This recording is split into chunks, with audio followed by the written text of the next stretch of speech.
Hello and welcome back. Today we're going to cover fusion outlets. Again, my name is Kevin Payne.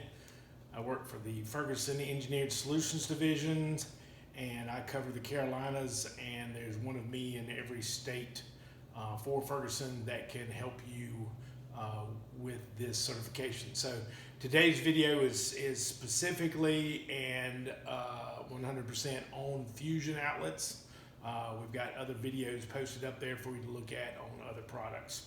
So right now, let's jump into that. We're going to, as long as it's a 50% reduction in pipe size, you can use a fusion outlet or a weldlet, as most of you would know it, in lieu of a T.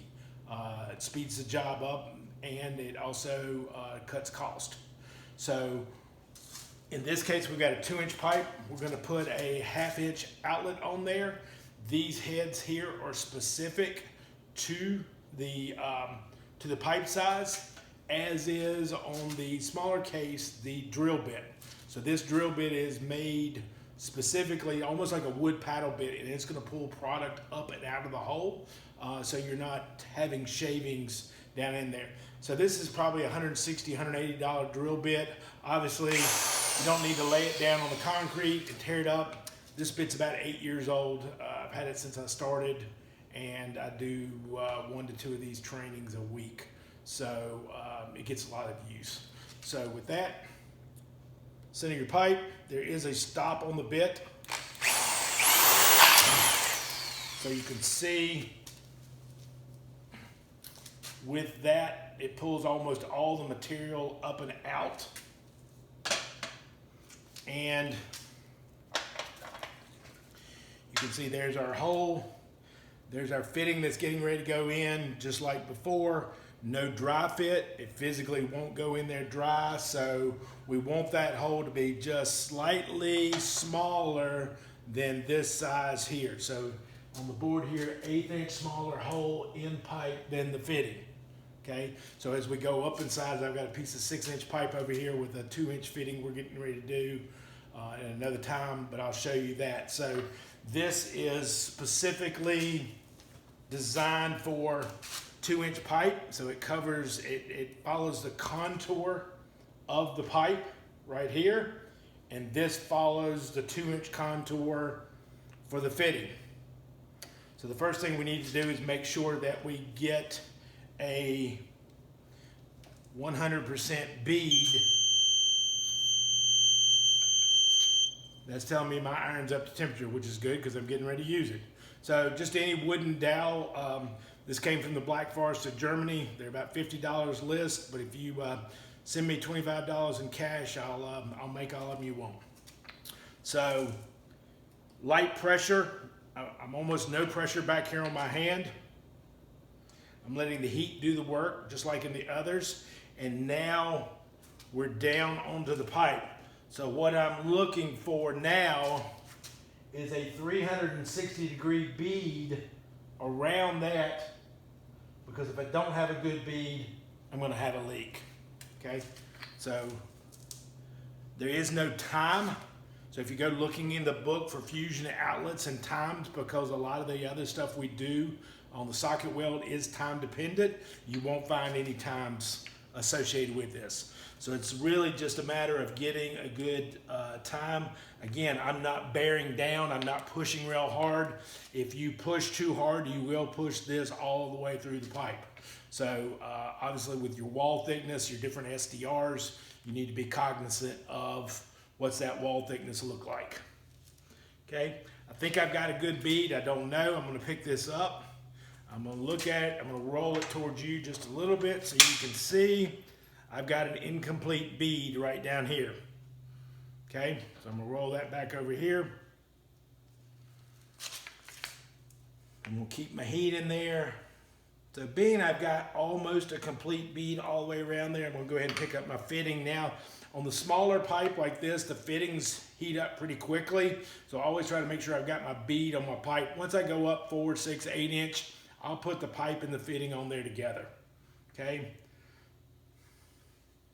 So very, very quickly, you can start to see a bead forming up on my fitting. Again, you want a 360-degree bead around your fitting. Sometimes I'll just slightly twist to make sure I get that bead on there. I'm not really pushing down hard. I'm just kind of holding light pressure, my fitting on there, checking both sides. Again, because if I don't have complete bead on my fitting and a complete bead on the pipe, I will have a leak. Okay, so I've got a good bead on my pipe. I've got a good bead. There's my bead all the way around. Take that off, put that on there, and it's nothing more than applying good pressure, but you're wanting to see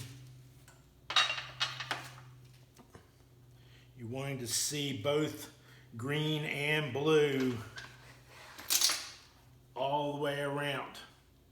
Now, don't get so much caught up in this case because I was right-handed and talking, that's running downhill. So when we get ready to put our piece of pipe in here, we're literally going to put that next piece of pipe in there perpendicular with the 2-inch pipe and not running it along with the fitting, okay?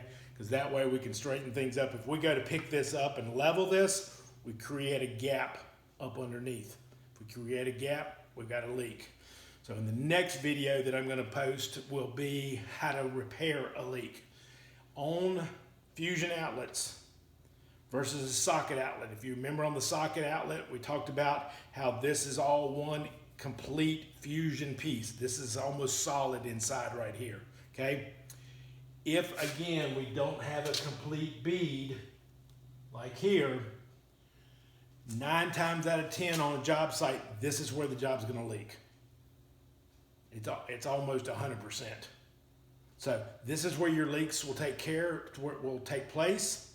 Typically I tell guys, hey, get the guy that's great with brute force and strongest guy on the job to do the sockets. Get the guy that's good with finesse to do your fusion outlets. A lot of times they'll have one guy that just goes and puts these in, and he's really good at it because he just takes his time, okay? So once we go up in size to like 6-inch, you can actually use a regular drill bit to do that, okay? But you gotta be careful in that you get all the material out of the hole. You know, with this, you can get a little shop vac in there, you can clean that material out, and you can get this material out of the hole. So as you go up in size, you wanna make sure that even if you're using a regular, cobalt drill bit, that you get all that material out. So just like before, this iron is gonna follow that contour, and the fitting would follow this contour. So when we drop this into the hole, again, it's gotta heat its way in there, okay? So we wanna make sure the hole is 1/8 of an inch smaller than this, so as it heats its way in, it's literally doing a double weld. We're welding the wall of the pipe to the nipple, and then the shoulder here to the shoulder here, so it ends up being like a double weld. So if you check my drill bit out and hold it up there, it's just ever so slightly smaller than the head that we're using. So again, this is a specific 6x2. The one we used a second ago was a 2x3/4. They have to be specific to size, okay?